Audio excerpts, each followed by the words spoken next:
Om Swastiastu, Assalamualaikum warahmatullahi wabarakatuh. Salam sejahtera untuk kita semua, salam namo buddhaya. Perkenalkan, nama saya Aurel Reva Griputra, selaku Ketua dari SGD A8, akan mempresentasikan hasil student project kami yang berjudul peran koenzim NAD+ dan FADH2 dalam metabolisme oksidatif. Sebelumnya kami ucapkan terima kasih kepada evaluator kami yaitu Dr. Iwayan Surudharma. Berikut adalah nama-nama anggota kelompok kami. Slide selanjutnya. Slide selanjutnya akan dibacakan oleh teman saya. Baik, perkenalkan nama saya Dian Kirana. Di sini saya akan menjelaskan bagian latar belakang. Metabolisme oksidatif adalah bagian pertama dari metabolisme katabolik, yang dimana sel memecah molekul menjadi energi atau adenosin trifosfat atau ATP, dan proses metabolisme ini berfungsi untuk menghasilkan ATP. Metabolisme oksidatif dimulai dengan pemecahan nutrisi organik seperti karbohidrat, gula, protein, vitamin, dan lemak. Metabolisme glukosa atau glikolisis akan menghasilkan 2 asam pirufat yang nantinya akan diproses lagi pada siklus Krebs. Baik, selanjutnya akan dijelaskan oleh teman saya.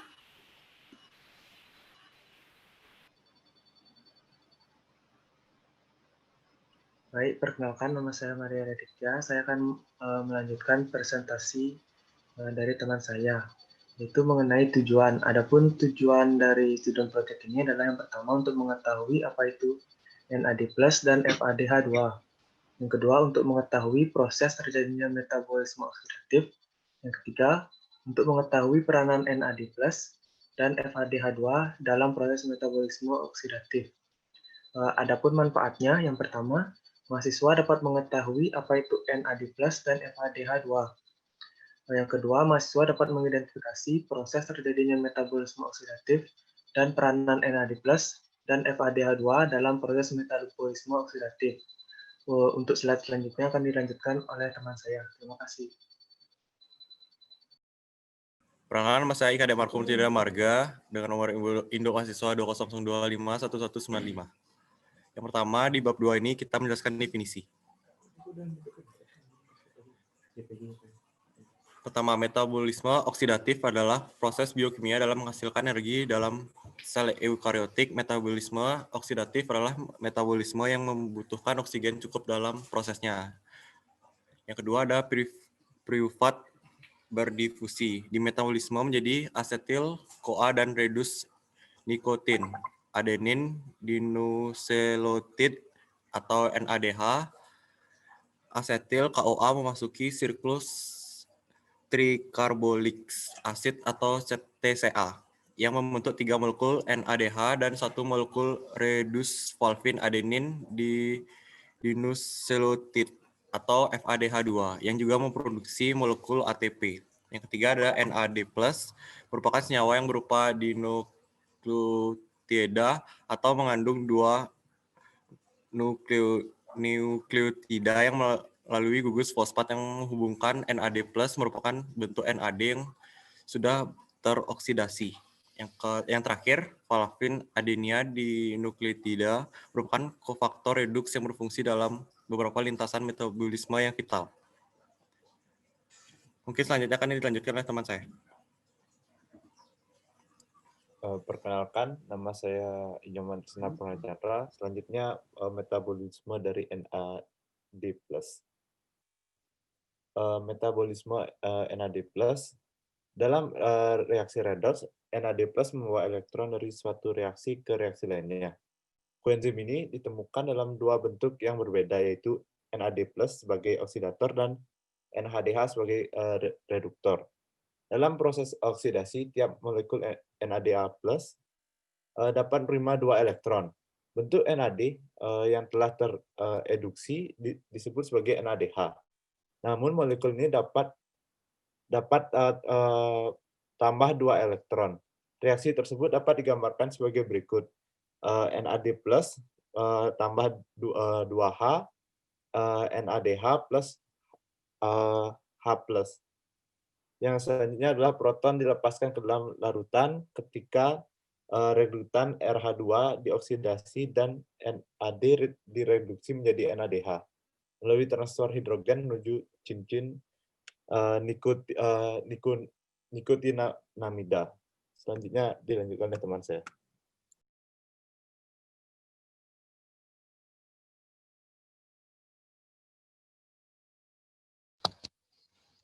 Baik, saya akan melanjutkan presentasi. Saya akan menjelaskan tentang metabolisme FADH2. Perkenalkan, nama saya Agung Ednya Saputra. Di sini yaitu flavin adenin nukleotida atau FADH2 merupakan kofaktor redoks yang ada selama siklus Krebs ini berlangsung, dan FADH2 ini digunakan pada bagian terakhir dari respirasi, yang dimana transport elektron dan FA2 ini merupakan FAD yang reaksi reduksi oksidasi dalam siklus Krebs. Dan di bagian akhir dari respirasi, rantai transport elektron, yang dimana rantai transport elektron ini ada kompleks 2 yang disebut dengan suksinat dehidrogenase. Di kompleks 2 FADH2 ini menjadi titik transfer elektron yang awalnya dari enzim transfer elektron ke FADH2 lalu menuju ke molekul ubiquinon. Sekian dari saya. Presentasi selanjutnya akan dilanjutkan oleh teman saya. Baik, yang selanjutnya ada fungsi dari metabolisme NAD+ dan FADH2. Perkenalkan, nama saya Made Regina Masari dengan NIM 200251123.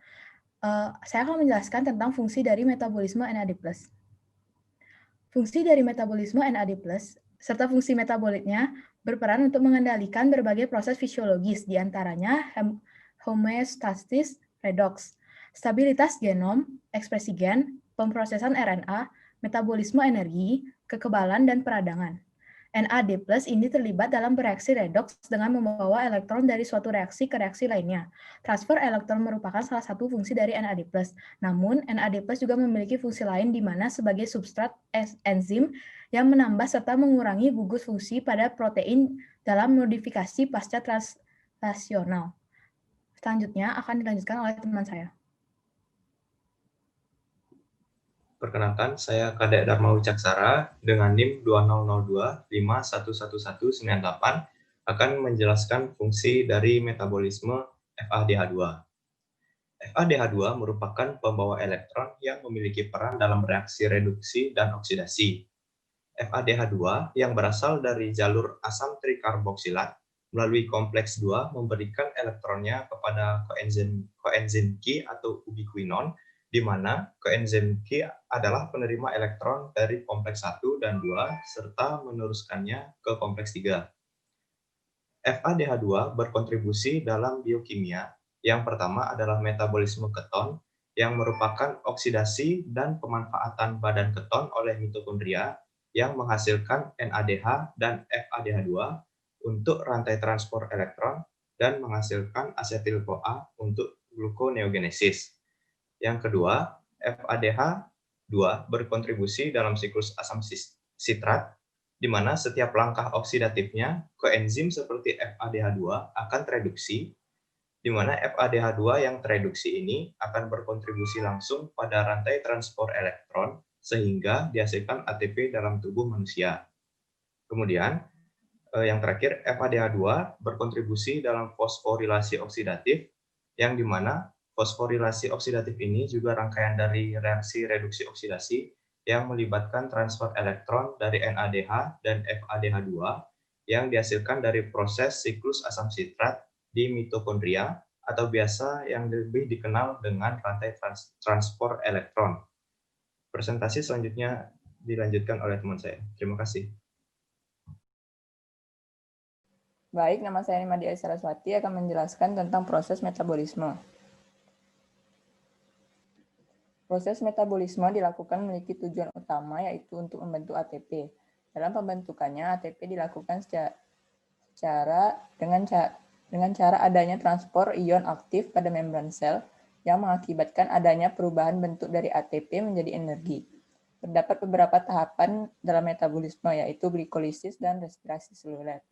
Saya Nimadia Saraswati akan menjelaskan tentang glikolisis. Proses glikolisis dapat dikatakan tahap awal dari metabolisme. Pada tahap ini akan terjadi pemecahan dari glukosa C6H12O6 menjadi rantai elektron dan tahap akhirnya akan menghasilkan asam pirufat C3H3O3 di sitoplasma. Selain asam pirufat, glikolisis juga menghasilkan 2 NADH dan 2 ATP. Selanjutnya saya akan melanjutkan dari presentasinya. Perkenalkan, saya Mutiara Wika Putri dengan NIM 20025111205. Selanjutnya adalah materi respirasi sel. Respirasi sel ini membutuhkan adanya bantuan oksigen, di mana dalam prosesnya tadi yang hasil dari glikolisis yaitu asam pirufat yang bekerja secara aerob akan terproses melalui dekarboksilasi oksidatif yang akan menghasilkan asetil-CoA, di mana asetil-CoA itu berjumlah 2 di sini. Lalu 2 asetil-CoA itu akan dilanjutkan ke dalam proses siklus Krebs. Bisa di next. Dalam siklus Krebs ini dapat dikatakan daur sitrat karena dalam prosesnya asetil-CoA akan melepaskan adanya karbon yang akan menghasilkan sitrat. Lalu dilanjutkan lagi dengan proses-proses selanjutnya yang nantinya akan menghasilkan dalam satu asetil-CoA itu akan menghasilkan 3 NADH, 1 FADH2, dan 1 ATP. Maka keseluruhan hasilnya akan menghasilkan ada 6 NADH, 2 FADH2, dan 2 ATP. Selanjutnya hasil tersebut akan dilanjutkan ke dalam transfer elektron, di mana transfer elektron ini merupakan perpindahan dari elektron yang nantinya akan memproses NADH, FADH menjadi adanya perubahan ion-ion yang nanti akan menghasilkan adanya energi listrik. Yang membantu di sana ada proses fosforilasi oksidatif yang nantinya akan menghasilkan ATP sesungguhnya. Baik, sekian presentasi dapat dilanjutkan oleh teman saya.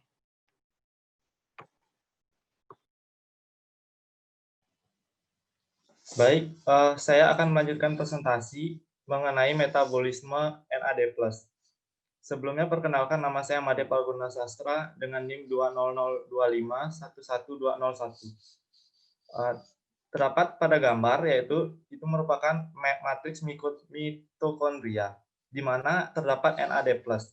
Setelah menerima elektron, NAD+ akan bereaksi menjadi NADH dan ion H+, yang kemudian mendonorkan elektronnya ke rantai transport elektron kompleks 1. Terdapat FAD yang berada pada kompleks 2, di mana FAD akan menerima 2 elektron yang kemudian bereaksi menjadi FADH2 melalui reaksi redoks. NAD+ terlibat dalam reaksi redoks, di mana membawa elektron 1 dari satu reaksi ke reaksi lainnya. NAD+ menerima elektron dari molekul lain dan tereduksi menjadi NADH dan NADH. Selanjutnya, senyawa NADH+ menerima elektronnya dalam bentuk reaksi redoks yang di mana reaksi ini melibatkan pelepasan 2 atom hidrogen dalam bentuk ion hidrida atau H- dan proton atau H+, di mana proton dilepaskan ke dalam larutan di mana terdapat reduktan yaitu HRA2 yang dioksidasi dan NAD+ direduksi menjadi Na2, NADH melalui transfer hidrida menuju cincin nikotinamida, di mana terdapat koenzim NAD+ ditemukan dalam bentuk yang berbeda-beda seperti NAD+ sebagai oksidator dan NADH sebagai reduktor. Untuk presentasi selanjutnya akan dilanjutkan oleh teman saya. Terima kasih.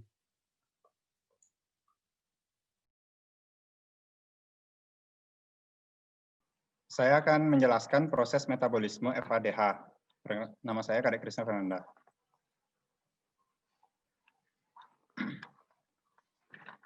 FADH2 merupakan FAD yang telah melalui reaksi reduksi oksidasi dalam siklus Krebs. dan bagian akhir dari respirasi, rantai transfer elektron, Lengninger 1990. Siklus Krebs ini mengeluarkan sejumlah energi dalam bentuk ATP yang menghasilkan satu molekul ATP dan menghasilkan senyawa FADH dan NADH. Saya akan menjelaskan faktor terjadinya proses metabolisme oksidatif. Faktor terjadinya proses metabolisme oksidatif. Elektron berenergi tinggi yang dibawa oleh molekul NADH dan FADH2 akan dipindahkan dari satu molekul ke molekul lain secara berantai menuju aseptor utama yaitu oksigen, sehingga disebut rantai transport elektron. Fosforilasi oksidatif dilakukan melalui couple dua komponen membran dalam mitokondria, yaitu transport elektron dan ATP ASE mitokondria. Fosforilasi oksidatif merupakan proses konversi molekul FADH dan NADH yang dihasilkan dalam glikolisis dan siklus asam sitrat menjadi energi atau ATP. Baik, saya akan menjelaskan dampak dan pengaruh koenzim NAD+ dan FADH2 dalam metabolisme oksidatif. Sebelumnya, perkenalkan, nama saya Nyoman Rapanamata. Dampak dan pengaruh koenzim NAD+ dan FADH dalam metabolisme oksidatif. Metabolisme oksidatif di mana proses metabolisme ini berfungsi untuk menghasilkan ATP. Metabolisme oksidatif menjalankan 3 tahap sampai menghasilkan energi dalam bentuk ATP, yaitu glikolisis, siklus Krebs, dan elektron transport chain. Koenzim NADH dan FADH2 dihasilkan dari kedua proses awal, yaitu glikolisis dan siklus Krebs. Kedua koenzim ini nantinya akan menghasilkan ATP dalam proses VC. Pada akhirnya, NADH dan FADH2 sangat berdampak dan berpengaruh terhadap proses metabolisme oksidatif karena NADH dan FADH2 dibutuhkan untuk membentuk ATP. Sekian dari saya, akan dilanjutkan oleh teman saya. Terima kasih. Baik, untuk kesimpulan, sebelumnya perkenalkan, nama saya Orion Reva Gariputra dengan NIM 202511192. Untuk kesimpulan dari student project kami, metabolisme oksidatif adalah bagian pertama dari metabolisme katabolik yang membutuhkan oksigen yang cukup agar mitokondria dapat menghasilkan energi seluler pada sebagian besar sel dengan mengoksidasi karbohidrat dan juga lemak. Dalam sebuah metabolisme oksidatif, sangat dibutuhkan adanya FAD2 dan juga NAD+. FAD atau flavin adenin dinukleotida merupakan senyawa koenzim yang banyak berperan dalam reaksi transfer elektron metabolisme oksidatif yang mempunyai fungsi dalam reaksi metabolisme oksidatif. Di antaranya terdapat dalam reaksi siklus Krebs dan juga transfer elektron. Nikotin amida adenin dinukleotida atau NAD+ adalah salah satu koenzim yang ditemukan di dalam semua sel yang hidup. Dan NAD merupakan senyawa yang berupa dinukleotida. Koenzim ini ditemukan dalam dua bentuk yang berbeda, yaitu NAD+ sebagai oksidator dan NADH sebagai reduktor. Slide selanjutnya.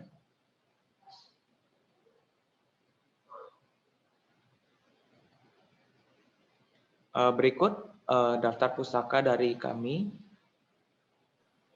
Selanjutnya.